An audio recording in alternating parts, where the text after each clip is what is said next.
The following is a presentation of the Belly Up Sports Media Network. You are listening to the 1420 Sports Bar Podcast. 4 beer with a sports talk and a whole lot more. We are part of the Belly Up Sports Network. Listen in as Brent and Dave invite you to belly up to the bar with them to talk about everything in the world of sports, just like you would do at your favorite watering hole. It's sports, beer, and shenanigans. So belly up to the bar with us, grab a beverage, and let's get into it.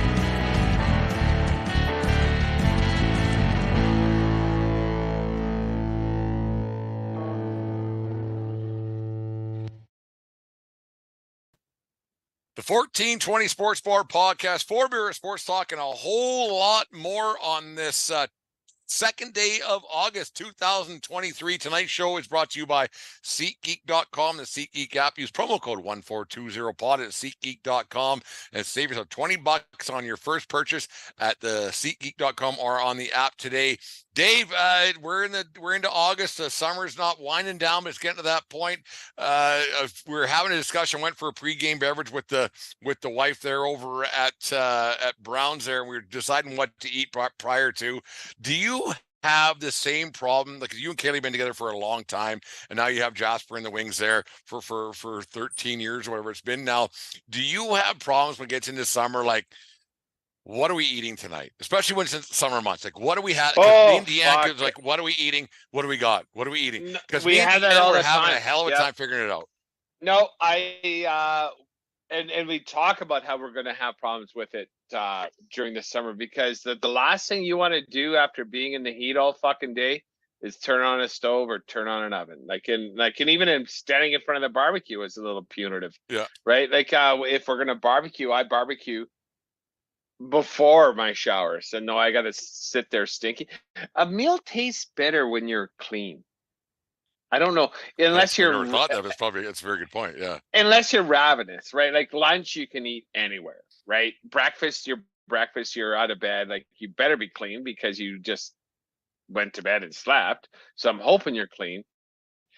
But supper, unless you're ravenous, it tastes better when you're clean.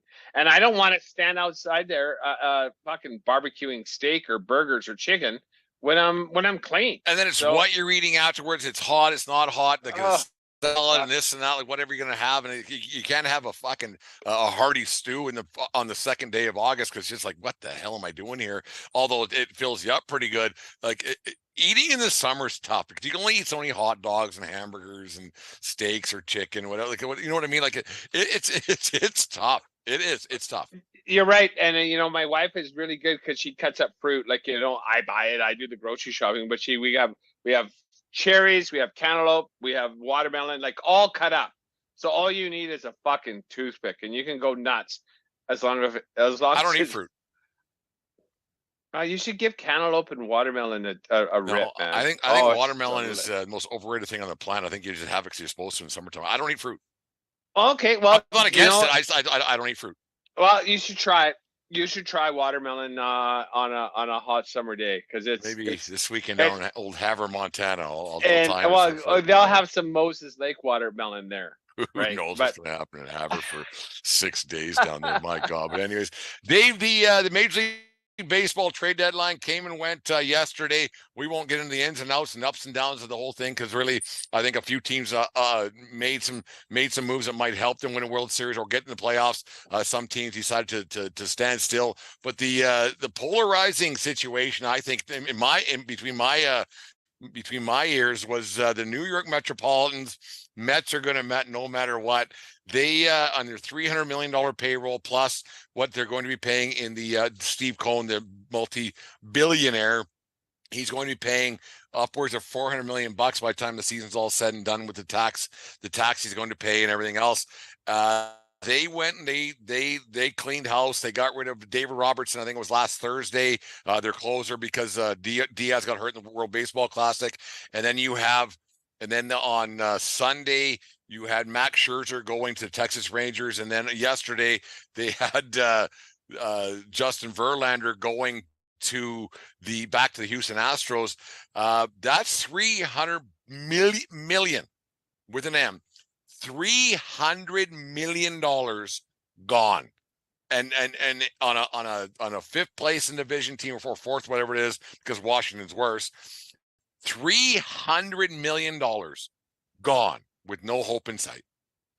Isn't this the owner we all want? Like, he wasn't afraid to take a big swing. Like, we were happy for him. Well, not happy. We scratched our heads signing two 40-year-olds to anchor your team, and it didn't work out. But then he cut his losses. I don't fucking care. Money is not an object. Get those fuckers out of here. We'll figure it out next year. They had some bad luck. I'll say that. The Mets, like, I'm a casual Mets fan. Follower. The 1986 Mets is my favorite baseball team That's of a all long time. time ago. It was a long time ago, but I do remember watching those motherfuckers celebrating that World Series. I remember Vividly. watching. I do. I remember watching that ball go through Bill Buckner's legs. I remember that. And that's when I became a fan of that team. Well, they were immensely talented, but, like, let's not talk about 16-year-old me. Let's talk about this team. This is the owner I want. Fuck it. Didn't work. Ship them off. Money don't, like, they're paying, I think, 90% of Scherzer's salary to go to Texas. I don't know. They're actually paying that, and they're paying more for Verlander to end up with the Houston Astros. What's funny about the Astros thing is the Astros didn't want to get in a bidding war with the Mets in the offseason for Verlander, and now because it got to 35, 40, 45 million bucks, whatever it is, and now the Mets are paying for Verlander to pitch for the Houston Astros for a price that they said they wouldn't pay for. It's unbelievable. It is. It's remarkable, but like I say, I don't. When you have pockets that deep, and all he wants to do is fucking win, and then someone that knows more about baseball said to him, like, "Well, we tried, like, like, I couldn't control this. Okay, fucking trade him." And now they got assets. You know what? Which is going to mean more 5 years down the road. And if this owner wants to build, I'm quite shocked, Dave, that you're so pro these moves that happen. Like, I thought you'd be like, oh my God, the fucking Mets are gonna met more than Mets have ever mattered before. Like, I'm the other way around on this. Like, what a fucking train wreck, and you're like, yeah, good. Like, what are they gonna do, right? This is the owner you want. He took a huge swing and signed all these free agents. He didn't pay for DeGrom, who's been on the DL for, well, he's gone. All 10 starts of his, and Texas wanted to do that. I'm like, fuck it. Let's Control Alt Delete. Let's try and see what we can do next year. I'm willing to spend, and I want to fucking win. And now we have prospects. So I think it's a win. What I find odd about the whole situation was, like, how these conversations can go from GM to GM and team to team, whatever it might be, and that trade deadline conversation between GMs and CEOs and owners must be absolutely remarkable. The conversation, because you got to think that whoever, I can't remember the name of the Mets GM, but he must have carte blanche to do whatever he wants. He has to. Because for that conversation to happen, where it's like, okay, Steve, obviously our team's not doing very good. We don't have a very good farm system. Are you okay with us?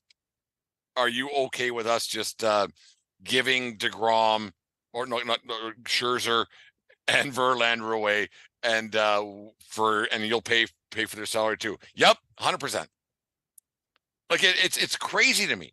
It is ridiculous to me as well, but we say this all the time about if you want to swing dicks, let's swing dicks. Fuck it. I do not care. Get rid of them. You have 2 more years. These prospects better work. And you know more about baseball than I do. All I'm here is to sign checks. And that's what Steve Cohen has said. Like, and it's clear. It's clear. I love him. He's the new Steinbrenner. He doesn't know. He's above Steinbrenner, man. This guy's unbelievable. Well, but he doesn't. I don't think he's putting all he's doing is being convinced to sign checks. And he really wants to win. And I think Steinbrenner had his influence of who he liked and who he didn't like. Not that I don't know this Cohen guy, like what kind of influence he has over the actual personnel decisions. Yeah. But I do believe like he's all in on winning, and that much is clear. And I think this is a great thing for the fan base.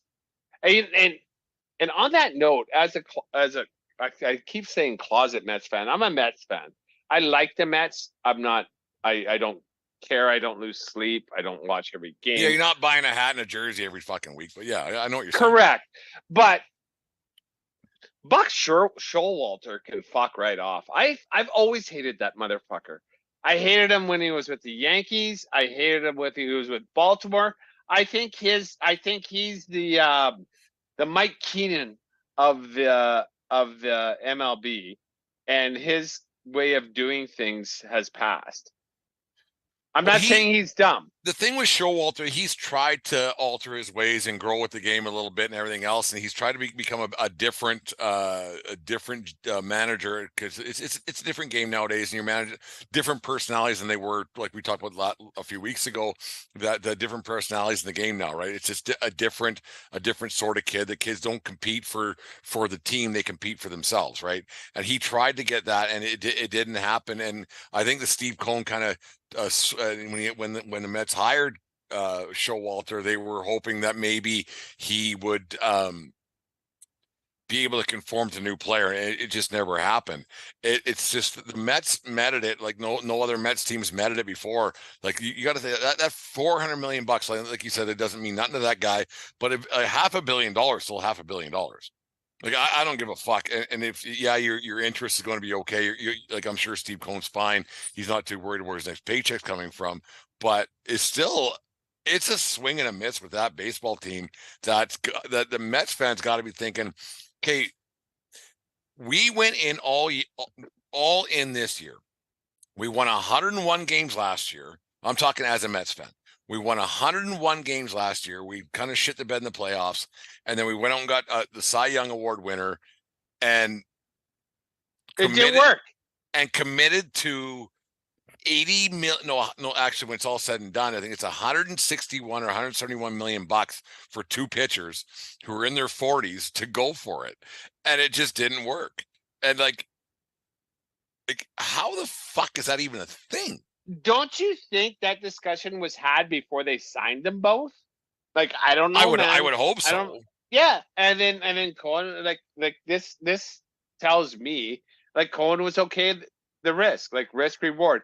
And then when Diaz went down in the World Baseball Classic and he was gone, I get it. He's just a closer, but a closer is a pretty important part of a team. And just if you're behind by 15 runs every fucking game, it doesn't matter, right? But it doesn't matter, right? When your two quote unquote studs aren't pulling the weight. Because Verlander wasn't missing many bats this season. No, right. And he was hurt for a long time too, right? So I honestly applaud it. Like, this is the owner of the team saying, I don't give a fuck. Let's win a World fucking Series. And that conversation had to have taken place, like, because they said, like, well, I don't know if DeGrom said no. I don't know what they offered DeGrom before he went to Texas, but for DeGrom to say no, Texas is going to offer me more, and then like, okay, fuck, we're going to see. Yeah, you only got 20 starts in you, anyways, bud. I love you. But DeGrom's a bigger asset, I think, in my opinion, than those two Hall of Fame guys are at that point in the career. In my opinion. Yeah, well, he's always hurt, but I suppose there's that too, hurt. Right? Yeah, he's the filthiest of filthy. When he's healthy, he's the best pitcher in baseball. I agree. I don't think that's disputable. Yeah, but like, can you pencil him in for 30 starts a year? Jesus, like I don't know, man. It's risk reward. You just like I wonder. Like, let's do a little, like we do the role play thing every couple of 3 months. We talk about thing, and I find it fascinating how these conversations must happen between a GM and an owner and another GM. Dave, I'll be the Mets GM, whatever his name is, and I want you to play the role of the Astros GM, or to take your pick and do the Rangers GM, whatever you want to do. I'll make a call to you, and here we go. Hey, Dave, GM of the Mets here. We're not very good. We have a couple of Hall of Fame pitchers available to you. Which one do you want? Well, I'm Texas here. I don't want to try and rip you off here, but if Scherzer's available, like, what are you asking for him? Well, what I want is you guys to obviously we paid him a lot. He's making $40 million a year, so I don't think we want to do that. And like, I think maybe the best thing that we could do for to help your team, because you guys are in a World Series hunt right now, you're first place in your division. Can you possibly give us the best prospect that you guys got? Yeah, sure, we'll do that. But of that 40 million, I'd like you guys to eat 35 million of that if you could. Well, I don't know. I don't know if I can do that. Well, the Astros are on the other line asking about Verlander. Do you want me? I can do something about that too. So you want us to give you a Hall of Fame pitcher who's still pretty good? Do you want us to hand your World Series for no money at all? Oh no, I want you to pay for 3/4 of his salary, because he's not going to be because we're going to have to eat that second year that you asshats fucking signed him for. So we'll let you eat the majority of this salary, and then we'll eat all of next year's salary. So you want me to pay $35 million for this year, and then 40 for next year, or whatever, a percentage of that. You want me to pay for that for a guy who hasn't played in the big leagues yet? Yeah. Let me call the boss. How else does that happen? Think about how ridiculous that is. The Mets are paying 3/4 of his salary for him to pitch against them. I read today, Dave, that the Mets paid for 89 innings of Scherzer and Verlander. 89 innings. And they might be on the hook from anywhere, because if Verlander meets some numbers next year for innings pitched, they might pay anywhere from $171 million to $189 million for 89 innings pitched. And they got 3 guys back from that. The return on the investment, the ROI, is 3 prospects. That's awesome. I love it. The players are getting paid, and this is an owner I want. Cut bait. He's cutting bait. This isn't working. I'm surprised you went that way with that. I really am. Right. Because what would you rather do? Do the Cashman way? No. No. Honestly, would you prefer the Yankees did this? Fuck off. You fuck off. Donaldson, you fuck off. IKF, you fuck off. That right fielder, you guys are always left fielder. You guys, well, you don't have a left fielder. Don't have a left fielder, third base, or shortstop, or catcher. Yeah, and all you guys just fuck off. We'll eat your salary, and then we'll eat some picks, and oh no, we're in it to win it.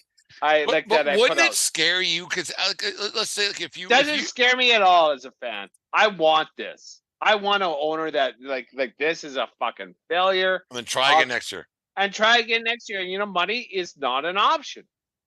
It's not an object. I will pay. I'll fucking pay. And this is what we say all the time. This is what we want in sports. If an owner wants to win, fucking let him open up the checkbook and start signing fucking checks. I prefer this method, these 2-year overpaid deals. Okay, get the fuck out. This doesn't work. As opposed to these 12-year deals for $500 zillion. I much prefer this method as trying to build a team. Yeah, it's unbelievable. You just think how the fuck I've always and this goes back actually about 20, 30 years. And when we used to talk, actually sitting around a bar talking about deals that GMs make and owners make, and the conversations that have, the ones that make me actually, it happens in hockey a lot more than any other sport, is the the 3-team deals. Like those ones are mesmerizing to me. You get me this guy, I'll give you this guy.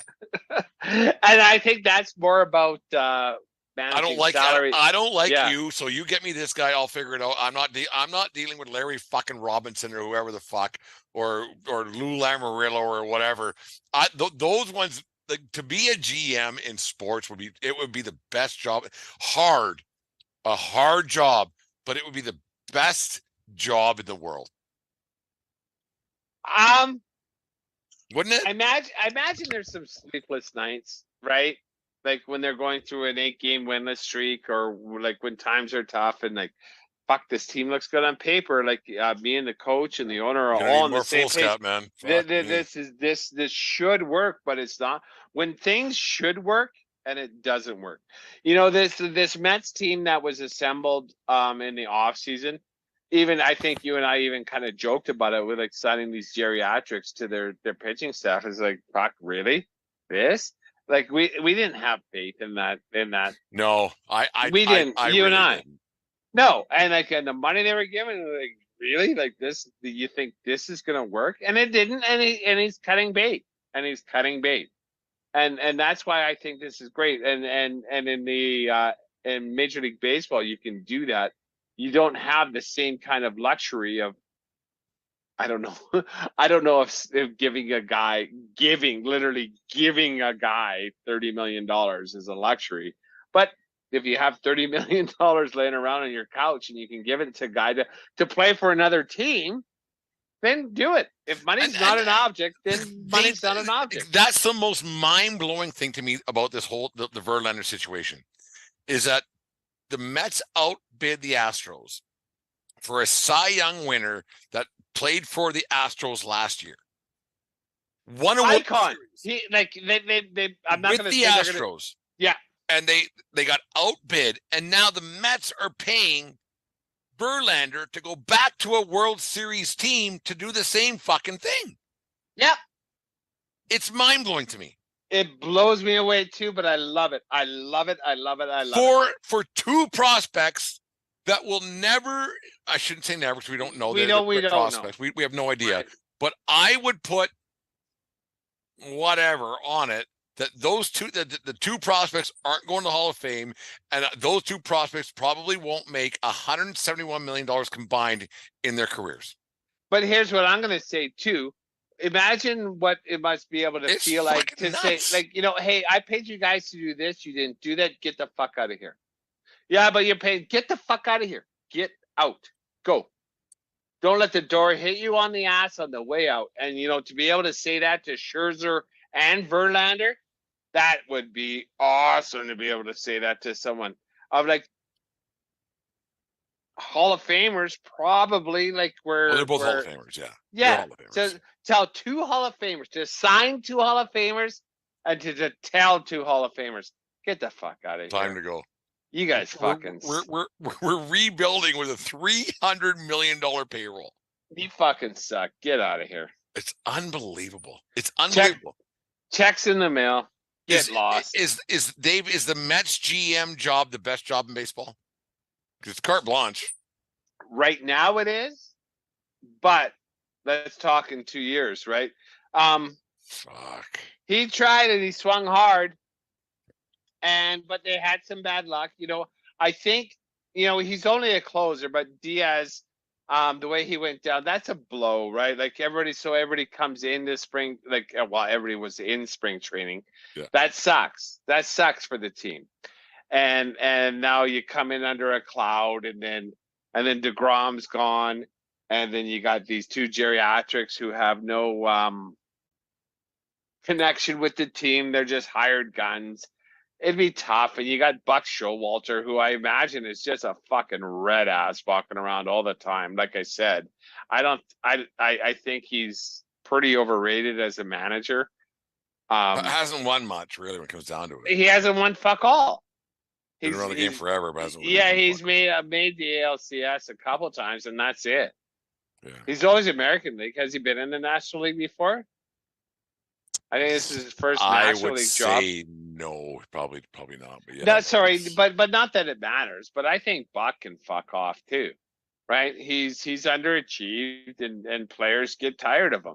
He's a Mike Keenan, Daryl Sutter type coach without the trophies. Has there been a Excuse me. worse season in your we didn't prep for this question I'm going to ask you before the show.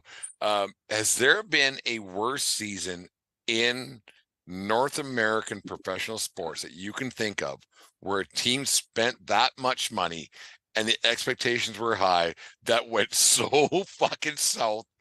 That can you think of any team that's underachieved as much as this year's New York Metropolitans?